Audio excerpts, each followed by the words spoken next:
Sobat Podcast, welcome to The Podcast Kaum Review, podcast berkualitas di luar kelas. Hari ini kita akan menciptakan ruang obrolan yang santai dan pastinya bermanfaat. Bersama aku Igi dan aku Sasa, dan kali ini kita akan bahas topik yang pastinya relevan banget nih buat kita-kita ya kan, para Gen Z ya kan. Dan tentang kekerasan simbolik atau yang Gen Z sering kenal sih flexing di media sosial. Siapa sih yang nggak kenal flexing sekarang iya. ya Kak? Dan sebelum bahas lebih lanjut, ada riset yang mengatakan bahwa 64% masyarakat di Indonesia itu memiliki mereka sebagai user media sosial. Artinya mereka menggunakan media sosial mereka dalam kehidupan sehari-hari. Lalu Gen Z di Indonesia sendiri menghabiskan rata-rata 4 jam 23 menit di media sosial, Kak. Wow, banyak banget ya. Banyak banget. Iya, kalau sebenarnya di real life itu Gen Z kebanyakan 24/7 ya kan? Betul. Scrolling IG. Betul, semua TikTok, media sosial. Iya, dan kalau aku baca-baca juga nih ya IG, ada juga tuh data riset dari Kominfo yang mengatakan bahwa sekitar 67% remaja di Indonesia itu pernah ngerasain down atau insecure akibat mereka itu sering lihat konten-konten flexing di media sosial nih teman-teman. Jadi juga berdampak ke mereka sendiri ya pastinya. Nah, karena ini penting banget untuk dibahas, kita kehadiran narasumber yang pasti cantik-cantik hari ini dan akan membagikan insight terbaru untuk kita. Kita sambut narasumber kita, Ibu Lisa Mardiana. Halo Ibu, bagaimana kabarnya? Alhamdulillah baik. Walaupun semangat ya. di luar agak menu tapi harus tetap semangat ya Ibu. Ya, senyumnya udah cantik banget hari ini. Amin. Alhamdulillah ya. Bisa diceritain nggak Ibu-ibu ini kalau di kampus apa gitu? Oke. Kenalin sebagai dosen ya ini ya. Iya, Karena ini yang paling tua di antara yang muda-muda ini gitu ya. Jadi kalau saya kenalin mereka ini adalah mahasiswi-mahasiswi yang keren-keren gitu di kelas saya, sehingga saya ini menjalankan tugas gitu sebagai dosen di program studi ilmu komunikasi Udinus gitu. Tapi nggak kelihatan kayak dosen kok, Bu. Kelihatannya masih seumuran. Iya, cantiknya ya, betul, dan awet muda kayak gini. Di sini kita juga ditemenin sama satu narasumber lagi loh, Kak. Iya, satu narasumber yang cantik juga pastinya, yang akan mewakili nih dari kami Gen Z ya kan. Langsung aja kita sambut. Hai Kak Finia. How's your day? Good as always lah. So glad to hear that. Jadi Kak Finia ini boleh diceritain nggak lagi menempuh pendidikan apa, semester gitu. berapa?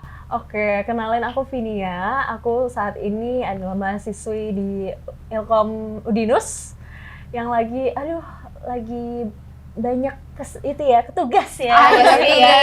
Namanya mahasiswa ya. Hektik ya. Termasuk ini ya tugasnya. Jangan oke. Kita mau nanya dulu nih ke Bu Lisa tentang kekerasan simbolik. Sebenarnya apa sih itu kekerasan simbolik, Bu? Dan apakah flexing ini bisa dikategorikan ke dalam kekerasan simbolik atau enggak gitu? Tapi sebelum itu kita tunggu jeda berikut ini.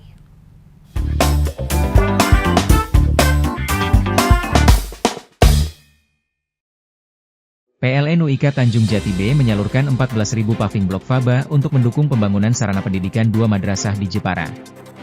Lewat program padat karya, PLN tak hanya membangun infrastruktur, tetapi juga memberdayakan masyarakat sekitar.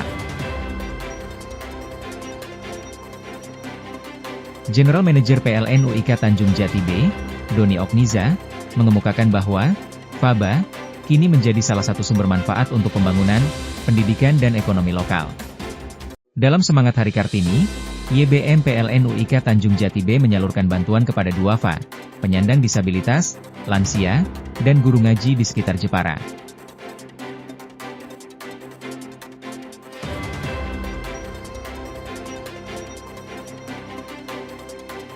General Manager PLN UIK Tanjung Jati B, Doni Okniza, menegaskan bahwa semangat Kartini bukan sekadar mengenang sejarah, tetapi juga menghadirkan dampak nyata bagi masyarakat.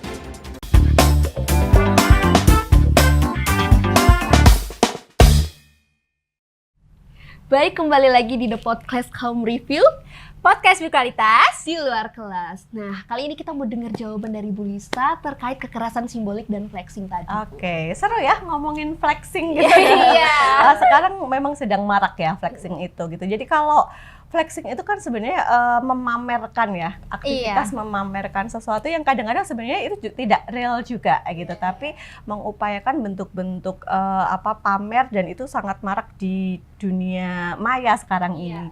Kalau apakah flexing itu bisa dikategorikan sebagai kekerasan simbolik? Iya gitu ya, karena kalau kita mengacu pada pemahaman tentang kekerasan simbolik itu kan kekerasan yang dilakukan melalui simbol, makna, nilai gitu ya, yang tidak melulu tampak sebagai kekerasan fisik. Kalau dulu kan orang mengenali kekerasan itu kekerasan fisik gitu, tapi sekarang ini berkembang konsep-konsep kekerasan yang marak terjadi, dan bentuk-bentuk dari kekerasan simbolik itu banyak, termasuk flexing itu. Ketika misalnya seseorang menggunakan cerita-cerita pamernya gitu, atau perilaku-perilaku simbol-simbol yang ditunjukkan gitu ya, melalui semua harus bermerek gitu ya, bermerek mahal, harus punya pesawat, punya mobil, punya segala macam itu sebenarnya juga bentuk kekerasan simbolik, karena ada yang dirugikan di sana, ada yang mengalami perasaan tersakiti. Kekerasan itu kan bicara soal ada yang tersakiti di sana. Siapa yang sakit di sini? Mungkin tidak tampak kelihatan, terluka, sakit gitu. Mungkin tidak seperti itu, tapi itu bisa melukai harga diri orang lain, melukai psikologis orang lain gitu. Jadi flexing bisa dikategorikan sebagai bentuk kekerasan simbol. Oke, jadi secara tidak langsung ini flexing itu sekarang di era digital ini tuh udah jadi culture gitu Bu, buat Gen Z, karena bagi Gen Z tuh kayak sekarang tuh apa-apa harus diposting. Jadi apa dikit harus diposting gitu. Nah, sekarang saya mau tanya Bu, apakah flexing ini akan selalu bersifat negatif, atau ada nih satu case atau konteks tertentu yang flexing ini bisa dianggap sebagai suatu hal yang wajar atau bahkan bisa dikatakan positif. Seperti kalau kita mengacu pada konsep flexing, memamerkan, itu ya arahnya akan negatif gitu ya. Tapi sebenarnya ada bentuk dari memamerkan yang baik, itu sebenarnya konsepnya lebih ke branding sih, beda ya kalau kita menggunakan konsep ini. Kalau flexing akan kecenderungannya ya memang akan negatif, karena sebenarnya yang dipamerkan itu belum tentu kebenaran gitu. Tapi kalau misalnya branding, ini juga soal pencitraan ya, memamerkan, tapi mungkin branding kemasannya sedikit lebih halus dibandingkan dari flexing dengan tujuan untuk jadi kalau flexing itu memang sebenarnya harusnya disadari bahwa itu sebagai sesuatu yang tidak baik gitu. Kalau pengen memamerkan dalam konteks memotivasi orang lain, kemudian memberikan contoh orang lain, pendekatannya saya kira bukan pendekatan flexing itu gitu. Edukasi bisa kan ya, memotivasi dengan saya menunjukkan, kalau kemasannya adalah storytelling, memperlihatkan proses perjuangannya, is okay gitu. Tapi kalau tiba-tiba menunjukkan bentuk-bentuk pamer kekayaan tanpa ada edukasi di sana, itu sangat berbahaya sebenarnya gitu. Betul ya, jadi itu juga bisa berdampak bagi user-user yang lain saat melihat konten-konten flexing tersebut.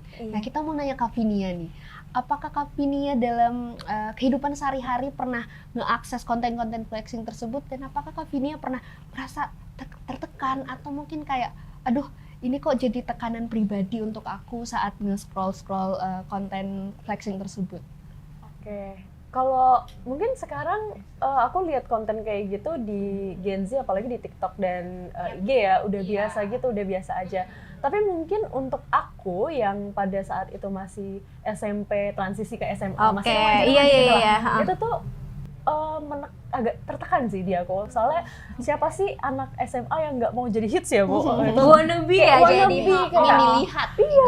Betul. Aku tuh juga pengen kayak gini. Aku pengen jadi one of the anak hits lah. Yes, pastinya. of course. Dan itu tuh aku jadi tertekan. Aku kayak nggak bisa ikut-ikut mereka karena aku jadinya FOMO abis kan. Jadi aku kelihatan cupu gitu loh. Jadi aku agak insecure. I see. Oke, jadi ya emang sih ya, apalagi kayak remaja transisi gitu, pastilah semua orang tuh wannabe ya kan, pengen jadi anak yang paling hits, yang ini, yang itu gitu. Nah, tadi kan kita udah berbicara mengenai kalau Vinia, kamu pernah terdampak dari flexing ini ya kan, konten-konten ini. Nah, kalau misal aku tanya nih, sebelumnya kamu, Kak Vinia, itu ya entah secara kamu secara sadar atau bahkan nggak sadar, kamu pernah nggak sih ngelakuin ini kekerasan simbolik atau ya flexing ini di media sosial?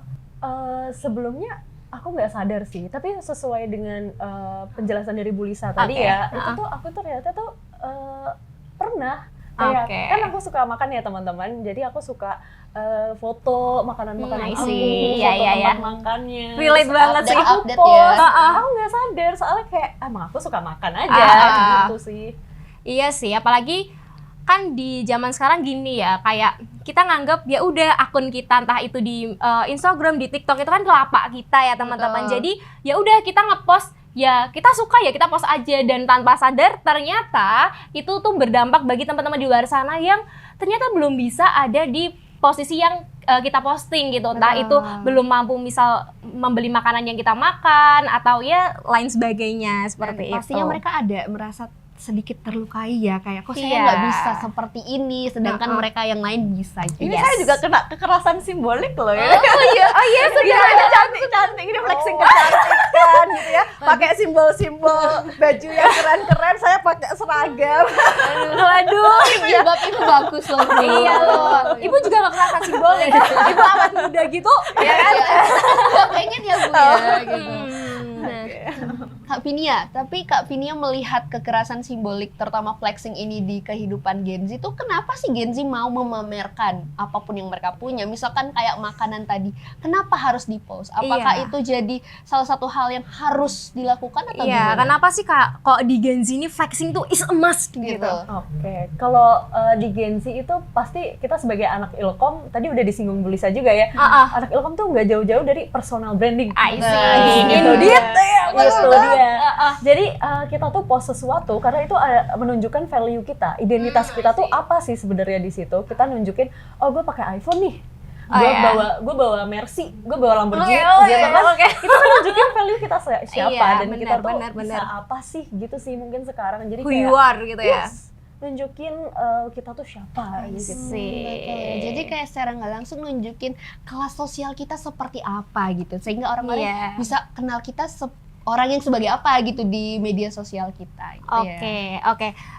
Dan kalau Vinia nih tadi pengaruh dari budaya flexing ini ada nggak sih terhadap hubungan sosial kamu kayak misal pertemanan gitu?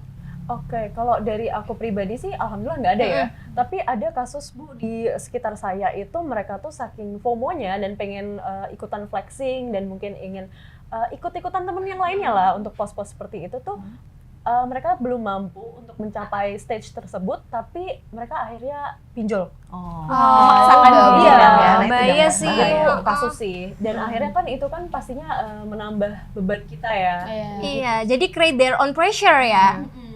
Saking ke pressure-nya sampai melakukan hal-hal yang sebenarnya tidak boleh dilakukan ya. Nah, kita beralih ke Bu Lisa lagi nih. Sebenarnya apa sih Bu dampak yang diberikan dari kekerasan simbolik ini bagi perkembangan identitas Gen Z? Oke, tadi ya kembali ke flexing itu kan bentuk kekerasan simbolik yang kadang tidak disadari terjadi gitu, dan itu melukai orang-orang dalam berbagai aspek gitu ya. Seperti yang tadi dicontohkan Vinia kan ada pressure gitu, merasa tertekan. Nah, tekanan psikologis gitu ya, kemudian penurunan harga diri, percaya diri orang lain, bahkan sampai ke level depresi loh. Nah, ini yang berbahaya gitu.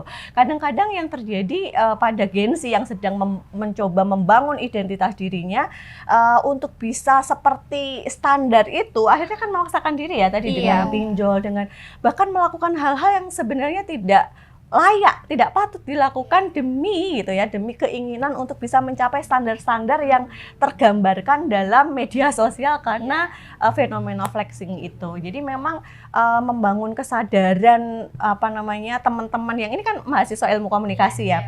Branding itu is a must gitu sebenarnya ya kalau dalam bagi mahasiswa ilmu komunikasi. Tapi bagaimana cara kita mengelola, menyajikan pesan-pesan yang lebih edukatif, tidak sekedar hanya menampilkan bentuk-bentuk flexing, ini penting untuk terus dilakukan gitu ya. Gitu.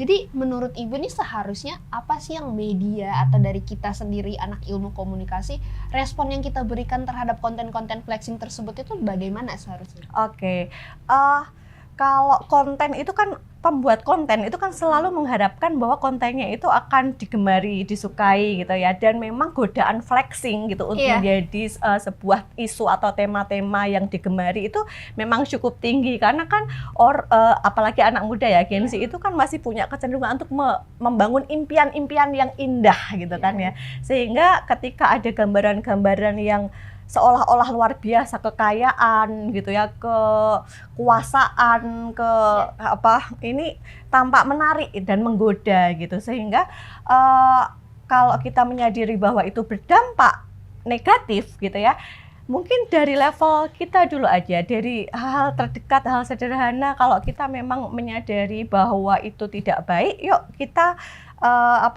sama-sama melakukan advokasi kecil gitu ya, advokasi kecil untuk bisa mengedukasi ke teman-teman di luar sana gitu bahwa flexing itu sesuatu yang tidak baik karena bisa berdampak dan membahayakan orang lain di luar sana. Dan ketika kita melakukan sendiri, mengelola media sosial kita, coba kemas gitu ya penyajian kita, meskipun kita melakukan upaya branding, bagaimana branding yang kita bangun itu tetap edukatif gitu, tidak hanya menonjolkan tadi ya kekayaan, kekuasaan yang tiba-tiba tercapai tanpa tahu perjuangan di baliknya. Sebenarnya proses storytelling ini loh yang penting, tidak hanya sekedar memamerkan apa yang sudah dimiliki, tapi bagaimana proses memilikinya. Karena kalau tidak, yang terjadi anak-anak sekarang tuh melihat bahwa kekayaan itu gampang dicapai gitu ya, seolah-olah mudah gitu. Kalau nggak mudah akhirnya berusaha dengan berbagai jalan, menghalalkan segala cara untuk bisa mencapai itu. Nah, harus ada edukasi atau penyajian yang dikemas secara etis, edukatif dengan pendekatan storytelling yang menarik supaya tetap bisa menjadi konten-konten yang edukasi dan terhindar dari model-model flexing dan kekerasan simbolik tadi gitu. Wah, jadi sangat menarik ya insight yang kita dapatkan bahwa ternyata ya kekerasan simbolik itu bisa berdampak sangat negatif buat kita semua ya kan. Nah, teman-teman, kita akan kembali lagi setelah jeda yang satu ini.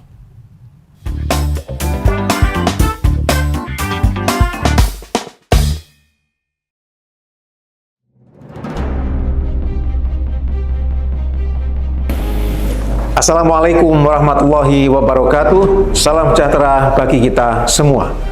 Dalam rangka memperingati Hari Anti Narkotika Internasional pada tanggal 26 Juni 2025, kita kembali diingatkan bahwa penyalahgunaan dan peredaran gelap narkotika masih menjadi ancaman nyata bagi keluarga, masyarakat, dan masa depan bangsa. Kita tidak boleh menyerah. Saya mengajak seluruh masyarakat Jawa Tengah, mari kita mulai dari yang paling sederhana, menjaga keluarga dan lingkungan kita dari bahaya narkoba. Bagi mereka yang sudah terjerat, beri ruang untuk pulih.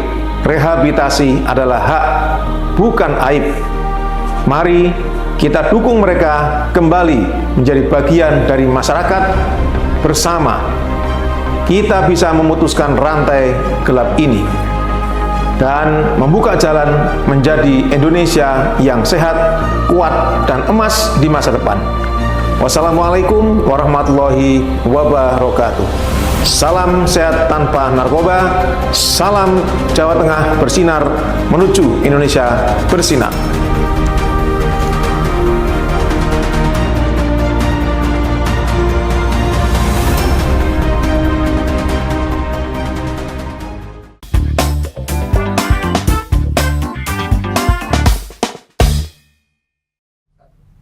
Kembali lagi di The Podcast Come Review, podcast berkualitas di luar kelas.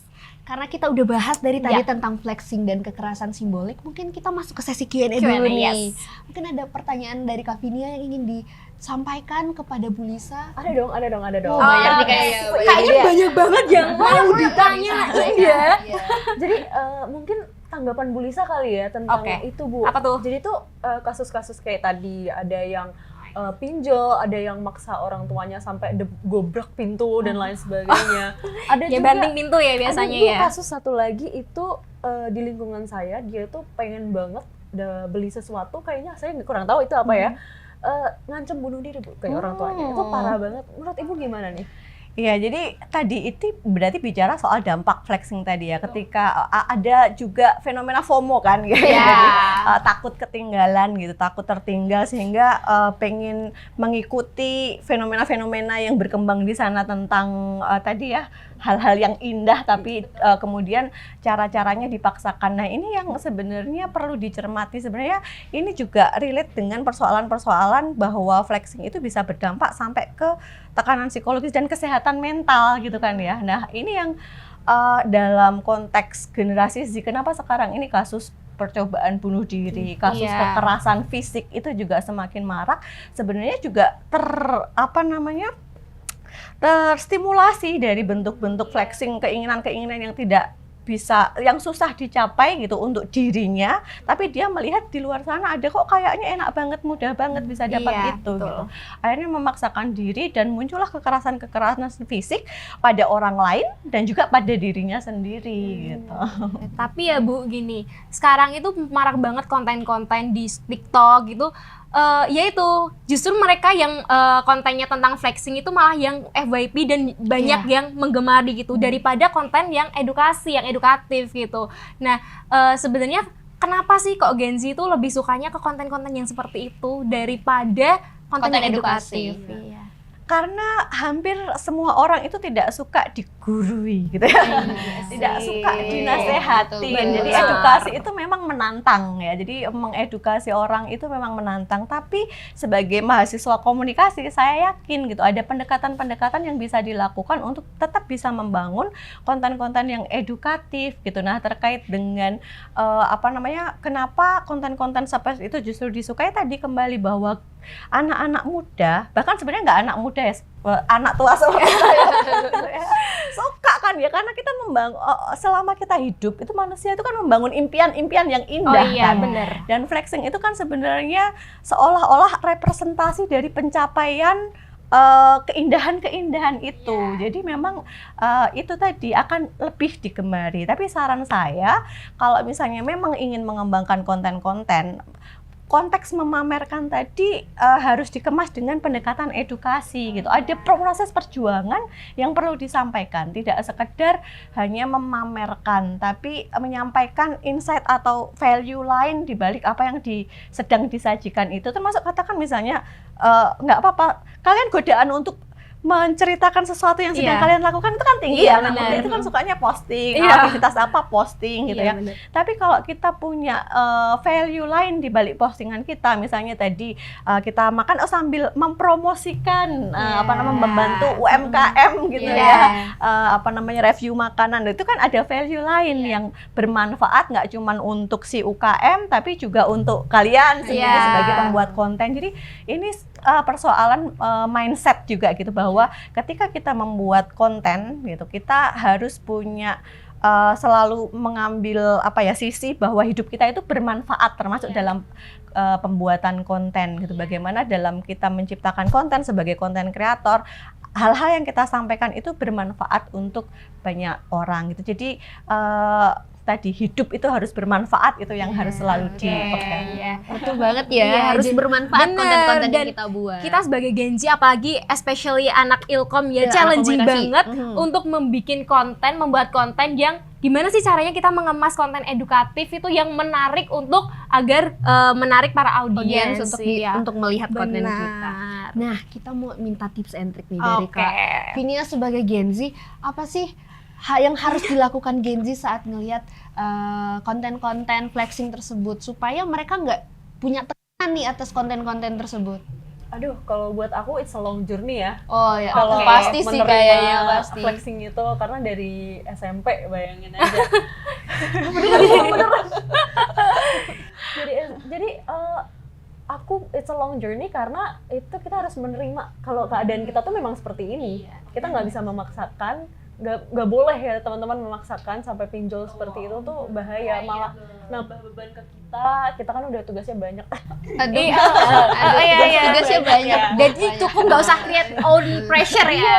Nambah pressure yang pinjol kan real masalahnya. Kalau misalnya cuma insecure itu kan pribadi ya, kayak diri sendiri. Malah kalau pinjol itu real, malah nanti kalau nggak bisa bayar, kredit skor kita yang hancur. Kedepannya malah gitu sih. Jadi dari obrolan-obrolan kita tadi yang telah menarik dan juga kita mendapatkan insight baru ya. Betul. Jadi kita bisa ditarik kesimpulan bahwa teman-teman di luar sana perlunya kita itu nggak usah nyiptain tekanan buat diri kita sendiri, nggak usah create own pressure lah, itu nggak usah. Terus habis itu just be yourself aja ya kan, karena tiap orang itu pasti punya jalannya masing-masing, pasti punya keunikan masing-masing, uniqueness punya- masing-masing. iya, punya spesialnya masing-masing. Jadi nggak usah memaksakan untuk pretending buat jadi orang lain kayak Mungkin gitu. dari Bu Lisa sendiri apa yang ingin disampaikan ke Gen Z di luar sana untuk tidak ingin ikut gitu, walaupun dengan kondisi mereka yang mungkin sedikit berbeda dengan orang-orang yang buat konten flexing tersebut. Kalau menurut saya sih seperti yang disampaikan anak-anak muda yang cantik-cantik dan keren ini ya, semuanya sepertinya sudah tersampaikan gitu ya. Jadi diri sendiri gitu, fokus deh pada diri sendiri. Kadang-kadang kan kita termakan godaan-godaan dari luar sana sehingga malah kita kehabisan waktu untuk memperhatikan orang lain dan tidak berfokus untuk mengimprove diri sendiri gitu, untuk mengupgrade diri kita sendiri. Jadi yang perlu dilakukan oleh generasi Z gitu, mulai fokus pada diri sendiri untuk mengembangkan diri sendiri. Pencapaian-pencapaian itu nanti dengan berproses dan tahu bahwa ada perjuangan, resilience-nya, daya saing kita semakin meningkat, ketangguhan kita juga semakin meningkat, kemampuan kita untuk menciptakan peluang semakin tinggi, maka nanti hal-hal yang dicita-citakan tadi dari mimpi-mimpi flexing tadi, insya Allah juga akan tercapai dengan berproses sebaik-baiknya itu. Wah, keren banget tipsnya. Iya, tips and triknya ya. Jadi buat teman-teman di sana, please ikutin tips and trik ini supaya kalian juga mencintai diri sendiri ya, self love juga gitu. Dan kami ucapkan terima kasih sekali Terima untuk kasih Ibu banyak Lisa narasumber kita yang dan cantik-cantik Vinia hari ya, yang ini. telah sharing and caring sama Betul. kita bareng di sini dan Betul. menambah insight kita semua. Oke, semoga kalian Kayum Reviewers juga merasa ini ya, terdapat insight yang baru ya untuk Iya, dikasih dalam kehidupan dan- sehari-hari. Iya, dan semoga sobat The Podcast itu bisa lebih aware ya, bakal bahwa apapun yang kita posting di media sosial itu nantinya dapat berdampak bagi teman-teman di luar sana. Betul. Terima kasih untuk teman-teman The Podcast yang sudah nonton kita, and see you, stay aware, Stay empowered sobat podcast, podcast berkualitas. di luar kelas. Peace out and bye-bye.